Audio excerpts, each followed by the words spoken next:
अनुपमा के सामने आया राघव का सच, पराग कोठारी को सलाखों के पीछे पहुंचाएंगी अनुपमा। सीरियल अनुपमा में इन दिनों back to back full on melodrama चल रहा है।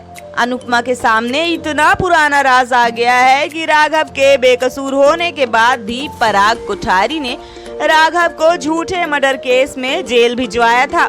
अनुपमा देखती हैं कि कई लोग राघव को पागल समझकर पीट रहे होते हैं।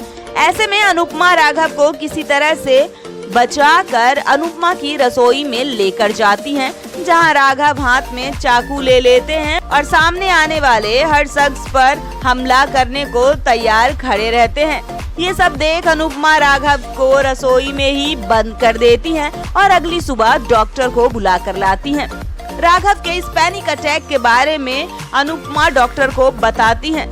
बाद में जब राघव शांत हो जाते हैं तब अनुपमा राघव से उनके इस डर और मेंटल ट्रॉमा के बारे में जानने की कोशिश करती हैं, जहां राघव एक मैगजीन के पेपर के टुकड़े की तरफ इशारा करते हुए कहते हैं कि उन्होंने उस इंसान की तस्वीर देखी है जिसने उन्हें बेगुनाह होते हुए भी जेल भिजवाया था।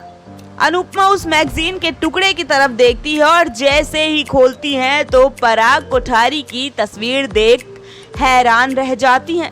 अब अनुपमा इस बात की तह तक जाने और कोठारी फैमिली से जुड़े इस सच का पता लगाने में जुट जाती हैं। अपनी ही बेटी के ससुराल वालों के खिलाफ अनुपमा ये लड़ाई कैसे लड़ती हैं, अब ये देखना दिलचस्प होगा। For more TV serial news updates do subscribe news स्टीरिया।